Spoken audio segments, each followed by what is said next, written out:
Vamos a ir con la materia de minería y medio ambiente. Tengo clase ahora con el paralelo 301 por si acaso. Después en la tarde con el paralelo 300. Vamos a compartir ahora un PPT que estábamos viendo. Si hay algo que ya he visto, tómelo como un resumen.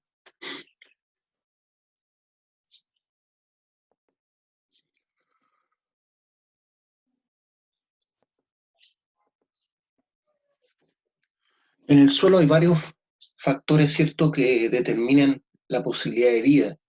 Una de ellas es la textura. Si los suelos son arenosos, por ejemplo, se comportan como un suelo que no contiene mucha humedad, ya que la arena no retiene mucho tiempo el agua, porque el agua filtra la arena y no es capaz de retenerla como en un suelo mixto o más arcilloso. Entonces los árboles y las plantas que crecen en suelos arenosos tienen que tener raíces más profundas, ramificadas para poder vivir. Respecto del agua, ¿cierto? Un suelo arenoso, como les decía, no puede mantener mucha agua. Un suelo arcilloso sí, porque la arcilla es más bien impermeable. Entonces la mayoría de los suelos son mixtos, tienen parte de granos tipo arena, parte de arcilla, parte de limo y parte de materia orgánica, ¿cierto?, que han dejado los seres vivos que han vivido antes en el sector, ¿cierto?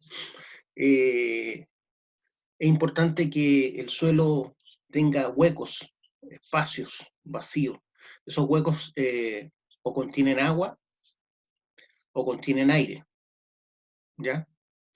En el caso de las plantas que viven en espacios donde hay mucha humedad, mucha lluvia, son hidrófilas. O sea, tienden a botar más agua, ¿ya? Botar más agua, o si no se pudrirían. Entonces, a través de su hoja, a través de lo que se llama la evotranspiración, ellos botan agua al medio ambiente, porque vienen en ambientes muy húmedos, como les di el ejemplo de los helechos. En cambio, hay otras plantas que vienen en ambientes muy secos, como las xerófilas, que son básicamente los cactus, las llamadas suculentas. Pueden vivir en espacios donde hay muy poca humedad. Por ejemplo, en zonas con mucha humedad puede ir la lombriz de tierra, pero si no hay mucha humedad en el suelo, no va a poder vivir la lombriz de tierra. Los organismos que viven en los suelos, como los conejos, las lombrices, los topos, ¿cierto?, ayudan a que el suelo se aire y deje espacio, ¿cierto?, para también captar agua. Es bueno eso para los suelos. También influye mucho como factor ecológico, ¿cierto?, los suelos salinos, el pH. Hay suelos que son salinos, ¿cierto?, y son muy pocas las plantas que pueden vivir ahí. Básicamente unas plantas que se llaman plantas halófitas pueden vivir ahí. Respecto del pH, por ejemplo, tenemos ejemplo que en un pH neutro del suelo pueden vivir casi todas las plantas. En un pH ácido, tenemos como ejemplo que puede vivir el brezo y el pino. Y en un pH alcalino del suelo puede vivir el haya y la encina. En otras palabras, ¿cierto?, el factor ecológico es el elemento de la naturaleza que puede influir sobre un ser vivo. Este elemento, si está bajo un nivel o sobre un nivel, puede ser crítico para una especie en particular. A eso le llamamos factor ecológico. Así, cada especie presenta una curva característica para cada factor ecológico de su ambiente. Recuerden que estos factores ecológicos son abióticos, ¿ya? Estamos hablando de la temperatura, la lluvia, el viento, el pH, ya sea en el agua o en el suelo, la cantidad de oxígeno retenido en el agua, la biodisponibilidad de oxígeno en el agua. Todos esos son factores abióticos. Estamos hablando de elementos que no están vivos, pero que influyen sobre la vida. Ejemplos, variaciones de la temperatura, ¿cierto? Pueden ser críticas para ciertas especies, la humedad relativa, el pH del suelo, la salinidad, la disponibilidad de alimentos. Todos estos son elementos que pueden ser críticos para una especie u otra. En el caso de la disponibilidad de alimentos, por ejemplo, hay especies como los caballos, las vacas, ¿cierto?, que pueden comer muchos tipos de pastos, ¿ya? En cambio, en el caso de el oso panda, por ejemplo, lo único que come son hojas de bambú. Por lo tanto, si no hay bambú, es un punto crítico para él, un factor ecológico crítico, la disponibilidad de bambú. Otros factores ecológicos, estos factores ecológicos se estudian desde lo biogeográfico, distribución de los organismos en el planeta, ¿cierto?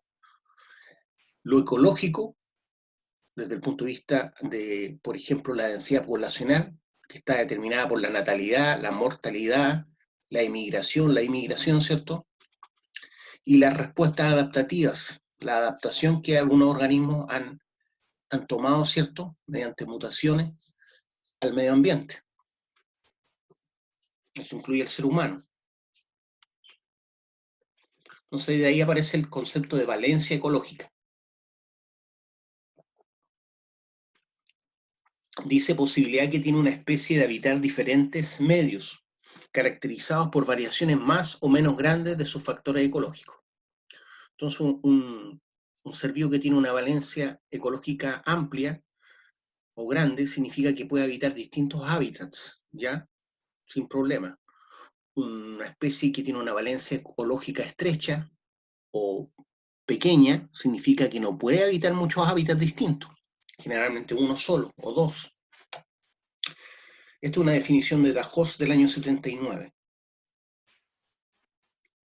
En otras palabras, se denomina valencia ecológica al campo o al rango o intervalo de tolerancia de una determinada especie respecto a un factor cualquiera del medio. Estamos hablando de factores ecológicos.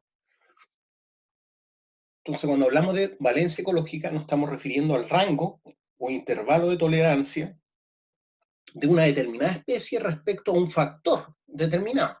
Entonces, yo puedo hacer puedo hablar de muchas valencias ecológicas incluso de una misma especie, dependiendo a qué nos estamos refiriendo. Si nos estamos refiriendo a la luz, la temperatura, la humedad, el pH, la concentración de fósforo en el suelo, de nitrógeno, de potasio, que actúa como factor limitante. Cualquiera de estos elementos puede actuar como factor limitante para esta especie, ¿ya? Ahí tenemos un ejemplo: el viento, incendios, calor, frío, inundaciones, alta densidad. Hay especies que pueden adaptarse a estos elementos y otras no. Otras pueden llegar a desaparecer incluso. Según el rango de valencia ecológica, los organismos se designan como euri o esteno. Euri cuando tienen un amplio rango de valencia. Amplio rango de valencia, euri. Y esteno se designa cuando hay un escaso rango de valencia, ¿ya?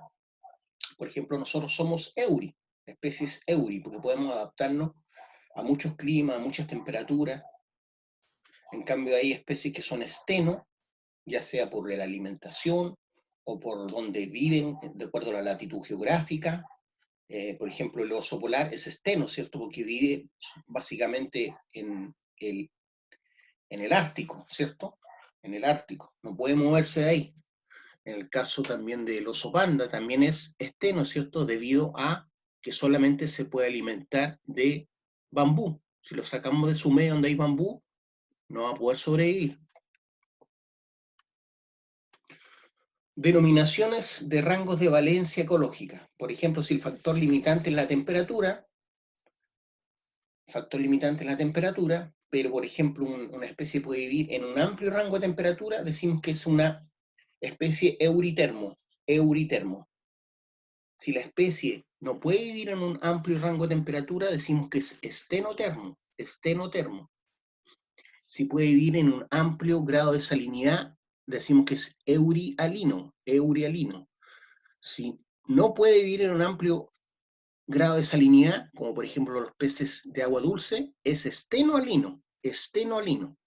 Pero, ¿quién es eurialino? El salmón, ¿cierto? Que puede vivir tanto en agua dulce como en agua salada. La distribución, ¿dónde se ubica esta especie? Si puede distribuirse, si su distribución es amplia, es una especie eurioica, eurioica. Si su distribución es más bien localizada, ¿ah? Hablamos de una especie estenoica, estenoica. Respecto del alimento, lo mismo, ¿cierto? Si puede alimentarse de muchos alimentos distintos, decimos que es eurifago, eurifago. En el caso de un león, ¿cierto? Es eurifago respecto a la carne. Pero si lo consideramos respecto a, por ejemplo, consideramos el mismo caso del oso panda, es estenófago, ¿cierto? Porque solamente se puede alimentar de las hojas de bambú. O en el caso del koala, que solamente se alimenta de hojas de eucaliptus, también es estenófago, estenófago. Tiene un rango de valencia corto respecto del factor limitante que es su alimento. Respecto del agua, si puede vivir en distintos ambientes con poca y escasa agua o con mucha agua, hablamos que es eurídrico, eurídrico. Si es una especie que puede vivir o con mucha agua o con poca agua, por ejemplo, los cactus pueden vivir solamente con poca agua. Si yo los riego mucho, por ejemplo, el Chinus polygamus que les dije, que planté en el norte, ¿cierto? Cuando lo empezaron a regar mucho, se pudrió su raíz. ¿Por qué? Porque es estenohídrico. Estenohídrico puede vivir solamente en ambientes con poca agua, con escasa agua. Respecto del hábitat, también existe, el hábitat es un factor limitante. Hay especies que pueden vivir solamente, por ejemplo, en el desierto, en el Sahara, como el sapo, ¿cierto? Del Sahara, o la rana del Sahara, no recuerdo si es rana o sapo. Entonces, esa rana no puede vivir en un ambiente húmedo. Entonces, ella es estenócora, estenócora. En cambio, hay especies como la paloma, ¿cierto?, que pueden vivir en distintos hábitats y son eurícolas, eurícolas. Eso nos incluye a nosotros también. Nosotros somos eurícolas, podemos vivir en distintos hábitats. Estenotermos, por ejemplo, ejemplos, peces abisales. Los peces abisales que viven en el fondo del mar solamente pueden vivir a muy baja temperatura. Los sapos del desierto, el pez antártico también son estenotermos. El pez antártico solamente puede ir a baja temperatura. En el caso del sapo del desierto, a altas temperaturas. Los líquenes del Ártico solamente pueden vivir bajo las condiciones del Ártico, ¿ya? O de la Antártida, también hay líquenes en la Antártida. Euritermos, la mosca común puede vivir con bajas temperaturas y con altas temperaturas. Los faisanes de cuello anillado, lo mismo. Los cactus en general pueden vivir con alta temperatura y baja temperatura. ¿Por qué? Porque en el desierto es el comportamiento térmico, ¿cierto? En la noche hace frío en el desierto y en el día hace mucho calor. Hay organismos que son estenoalinos, como las larvas de muchos peces, ¿ya? Y crustáceos. ¿Qué significa eso? Que cuando nacen las larvas de muchos peces y crustáceos tienen que vivir o en un ambiente sin sal o en un agua salina. La mayoría de los peces que solo pueden vivir en agua salada o solo en agua dulce. Dice la mayoría porque el salmón no es estenoalino, es eurialino. El mangle, ¿cierto? Un árbol que vive sumergido en una mezcla, ¿cierto?, de agua dulce y agua salada, es eurialino. El cangrejo ermitaño, el pez cuatro ojos, el cangrejo azul, los salmones adultos son eurialinos. Estenohídrico, la lombriz de tierra, las orugas de escarabajos son estenohídricos, o sea, tiene que haber humedad en el suelo para que ellos puedan vivir. Si no hay humedad, no pueden vivir. Eurihídricos, los protozoos que forman quistes al no haber agua, por ejemplo, y quedan como en un estado de latencia, al igual que las semillas, hasta que se den las condiciones nuevamente para reproducirse. Los sapos del desierto, ¿cierto?, son eurihídricos. ¿Por qué? Porque llueve escasamente en el desierto, pero cuando llueve, ¿cierto?, despiertan de su letargo. Entonces, desde el punto de vista de la amplitud de la valencia ecológica, se distinguen dos tipos de especies diferentes. Desde el punto de vista de la amplitud ecológica, se distinguen dos tipos de especies diferentes. Especies eurioicas, aquellas que se caracterizan por ser poco exigentes respecto de los valores de algún factor limitante, ¿cierto? O lo que es lo mismo, sus valencias ecológicas registran una gran amplitud. A pesar de esto, el número máximo de individuos en las especies euroicas no acostumbra a ser muy elevado.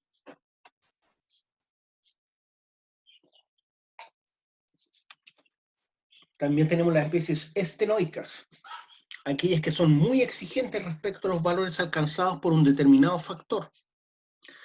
O lo que es lo mismo, sus límites de tolerancia son estrechos respecto de la sal, respecto al pH, respecto a la temperatura, respecto a la alimentación como factor ecológico. Sin embargo, si se desarrollan bajo unas condiciones idóneas, ¿cierto? Óptimas, el número de individuos puede llegar a ser elevado.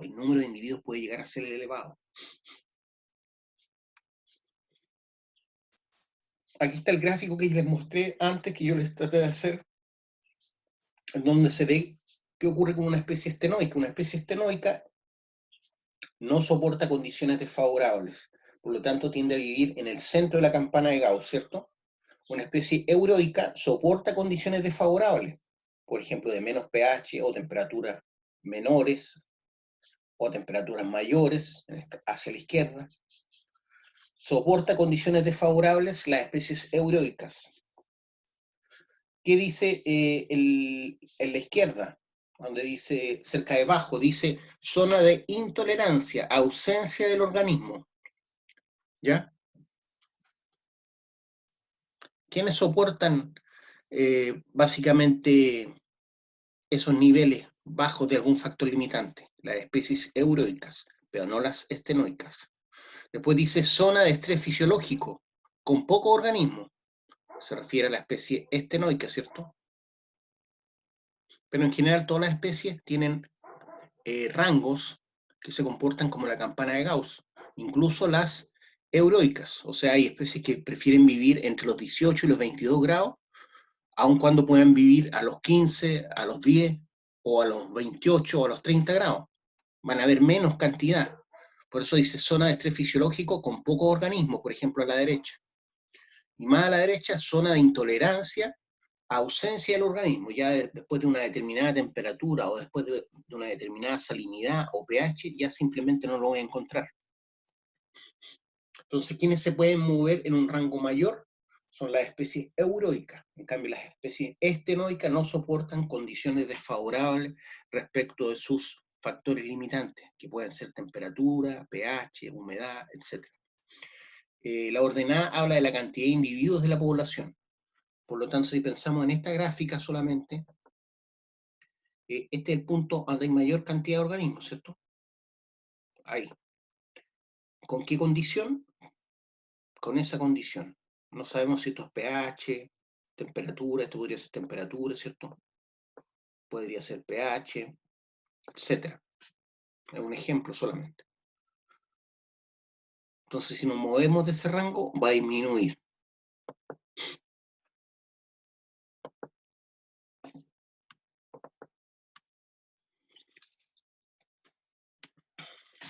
Especies euroicas, entonces, características de las especies euroicas. Son aquellas que se caracterizan por ser poco exigentes respecto a los valores alcanzados por un determinado factor ecológico, o por varios. O sus valencias ecológicas registran una gran amplitud. Entonces, las especies euroicas son poco exigentes respecto a los valores alcanzados por un determinado factor ecológico, o sus valencias ecológicas registran una gran amplitud respecto de un factor ecológico o varios. Las especies estenoicas, dice, son aquellos que son muy exigentes respecto a los valores alcanzados por un determinado factor, que puede ser la temperatura, el pH, o sus límites de tolerancia son estrechos, dice. O sea, su valencia ecológica es estrecha, o sus límites de tolerancia son estrechos. Especies eurodicas. El número máximo de individuos no acostumbra a ser muy elevado. El número máximo de individuos no acostumbra a ser muy elevado. Especies estenoicas se desarrollan, si se desarrollan bajo unas condiciones óptimas, el número de individuos puede llegar a ser elevado, dice. El número de individuos puede llegar a ser elevado. También hablamos de ser K-estrategas, suelen ser K-estrategas. ¿Qué significa eso? Individuos con una tasa de natalidad baja que les proporcionan a sus crías unos cuidados hasta alcanzar la edad adulta. Por ejemplo, el ser humano, o el elefante, o el orangután, o el gorila, ¿cierto? Pasan mucho tiempo sus madres con sus crías hasta alcanzar la edad adulta. Por lo tanto, somos K-estrategas. En el caso de las especies R-estrategas, son individuos con un potencial biótico elevado. Son individuos con un potencial biótico elevado, que tienen muchas crías, que no reciben cuidado, que tienen muchas crías que no reciben cuidado de su madre. Por ejemplo, el caso de las tortugas de mar, que una vez que colocan sus huevos nunca más vuelven a ese sector hasta el próximo año cuando vengan a colocar nuevamente huevos. Ellos llegan, hacen su hoyo en la arena, colocan sus huevos y se van. Nadie se preocupa de que salgan todos los individuos o que lleguen hasta una edad en que puedan sobrevivir solos. El que sobrevive, sobrevive. Por eso tienen mucho, ¿cierto? Por eso dice, si se desarrollan bajo condiciones óptimas, el número de individuos puede llegar a ser elevado. Esos son las R-estrategas, individuos con un potencial biótico elevado que tienen muchas crías que no reciben cuidado. En general, las especies estenoicas, como se habrán dado cuenta, son especialistas, ¿cierto? Especialistas. En cambio, las especies eurioicas son generalistas, son generalistas. Ahí abajo se ve una gráfica, ¿cierto? De una especie estenoica y una especie eurioica. A la izquierda tenemos el número de individuos y abajo la intensidad del factor ambiental. Entonces, la gráfica de la especie estenoica es más bien achatada, no es tan variante, ¿cierto?, la pendiente como la gráfica de una especie eurioica.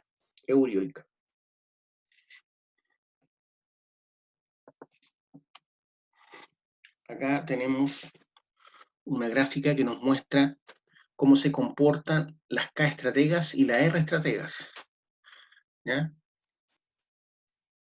Como dijimos, las K-estrategas, ¿cierto? Como por ejemplo nosotros mismos, o los simios, tienen un número de individuos o densidad poblacional constante.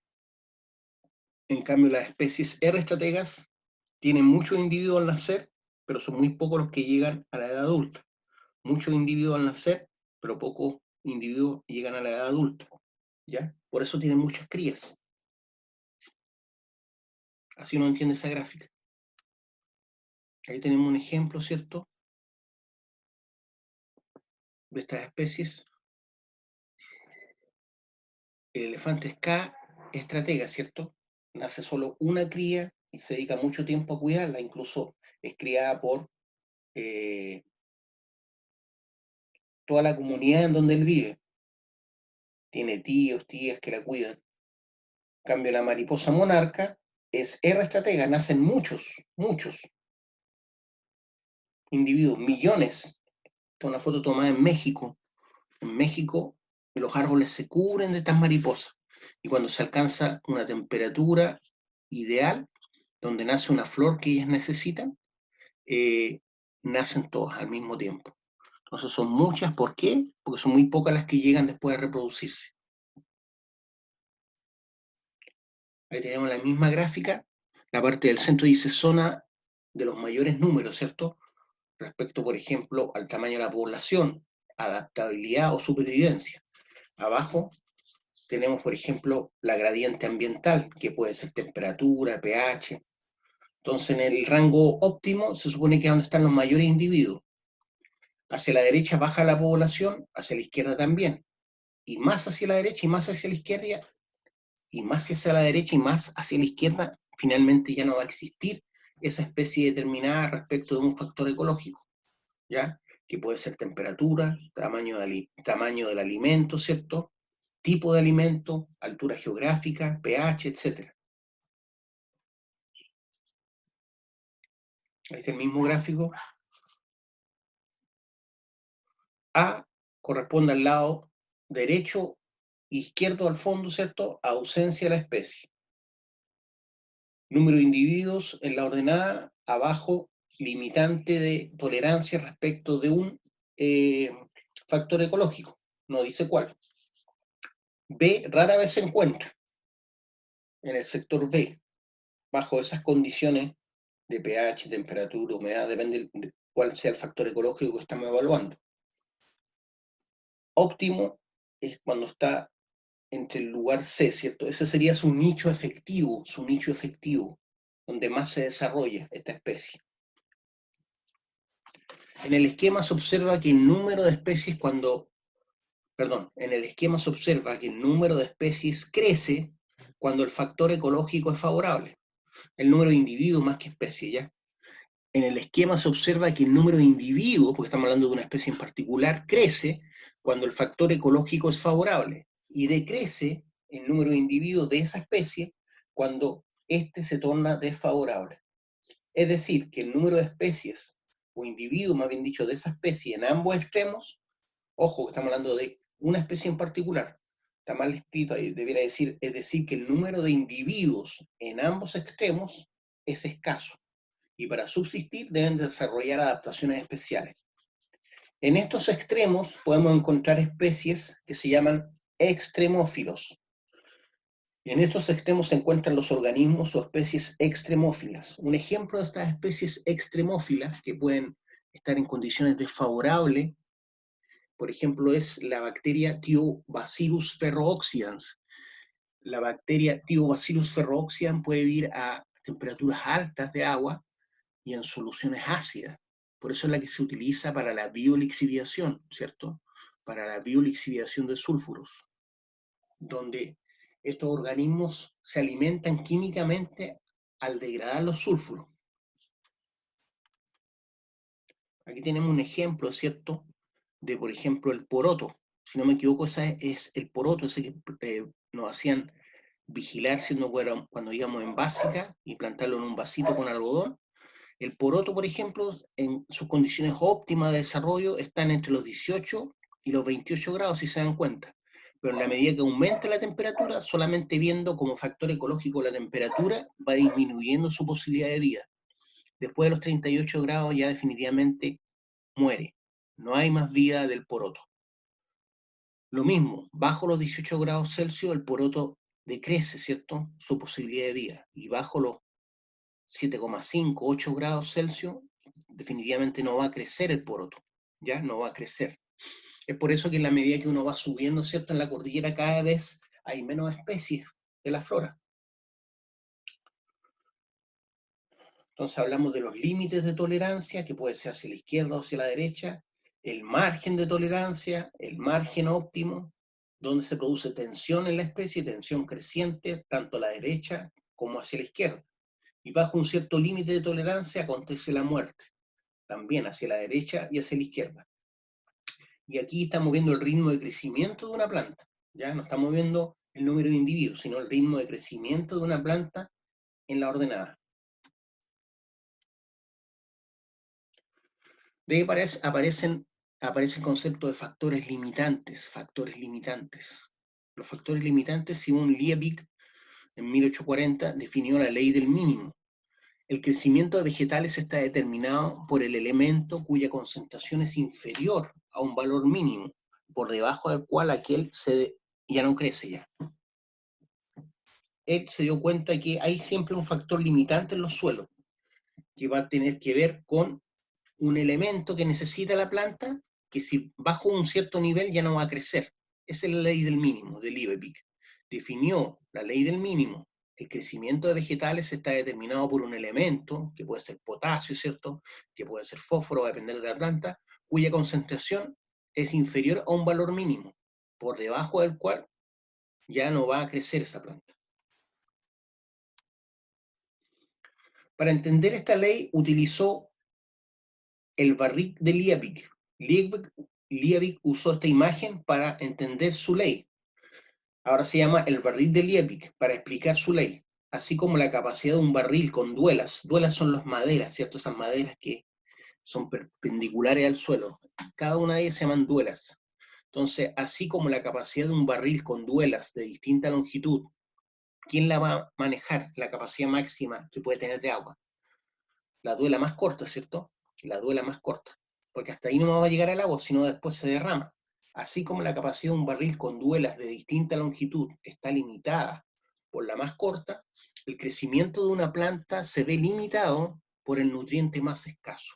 Entonces llega un momento en que el nutriente más escaso va a mandar sobre si crece o no una planta. El elemento menos disponible en este caso, por ejemplo, es el potasio. Por lo tanto, esa va a limitar la producción. Ahí pusimos en cada duela un elemento que necesita la planta, ¿cierto? Potasio, fósforo, nitrógeno, magnesio, calcio, azufre. Entonces, el factor limitante en este caso, que es un elemento que es el potasio contenido en el suelo. Bajo ese nivel, no puede crecer más. O máximo van a crecer esa cantidad de plantas con ese nivel, que es lo mismo, ¿cierto?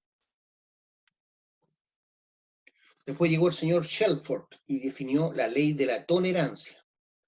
Shelford definió la ley de la tolerancia. Todo ser vivo presenta ante los diferentes factores ambientales unos límites en los que puede vivir, tanto superiores como inferiores, entre los cuales se sitúa su óptimo ecológico. Lo vimos en la gráfica, de la campana de Gauss. Repito, todo ser vivo presenta ante los diferentes factores ambientales unos límites en los que puede vivir, tanto límite inferior como superior, entre los cuales se sitúa su óptimo ecológico o su nicho efectivo. ¿Se acuerdan? Nicho efectivo. Veamos algunos ejemplos prácticos. Factor limitante, temperatura y disposición de alimentos. Fotoperiodo. Del ecuador a los polos, los animales aumentan de tamaño asemejándose a la forma redonda y se reducen todas las áreas que permiten la pérdida de calor en el centro, o sea, lo que está más cerca del ecuador. Perdón. Y se reducen esas áreas que permiten la pérdida de calor, por ejemplo, las orejas, cola, extremidades, cuando están en los sectores más fríos, cerca del polo. Un ejemplo, ¿cierto?, el oso polar o el pingüino emperador. Tiene áreas reducidas para disipar calor, porque vive en ambientes muy fríos. Por el contrario, los animales que viven más cerca del ecuador, por ejemplo en el desierto, tienen estas extremidades más largas para disipar calor, como por ejemplo el elefante o un zorro que vive en el desierto. Ahí tenemos un ejemplo, ¿cierto?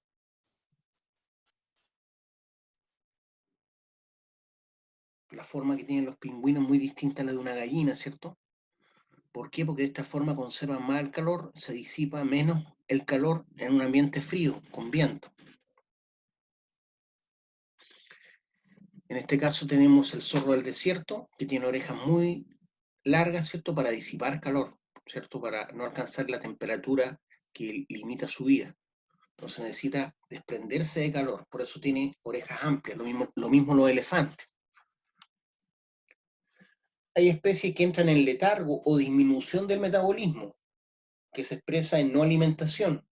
Por ejemplo, en invierno, cuando hay menos disponibilidad de alimentos, ellas entran en letargo, de no movimiento, no reproducción y no crecimiento. Por ejemplo, algunos sapos, reptiles, peces, murciélagos.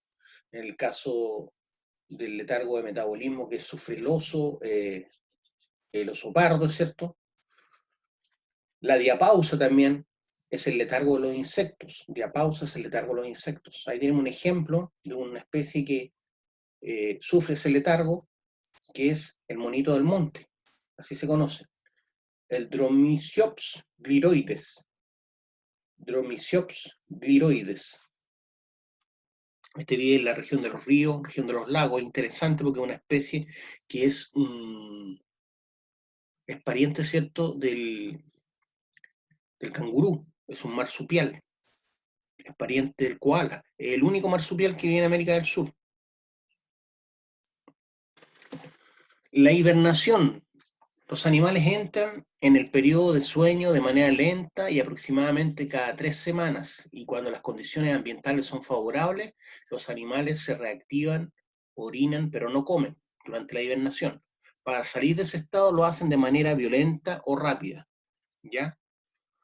El oso pardo, ¿cierto? Cuando ya hay menos alimento disponible, cae en hibernación por varios meses, todo el invierno.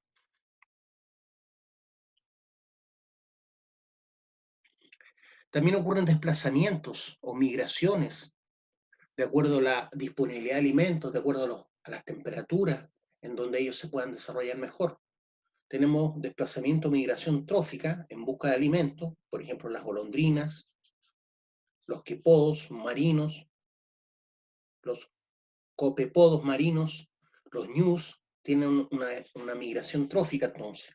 Pero también hay migraciones reproductivas, por ejemplo las ballenas, los sapos, ¿ya? Siempre buscando las mejores condiciones. Ya, chiquillos, vamos a dejar hasta aquí esta presentación. Esta es la presentación que le corresponde al paralelo 301, ¿ya? Ojalá los puedan ver. Hasta luego.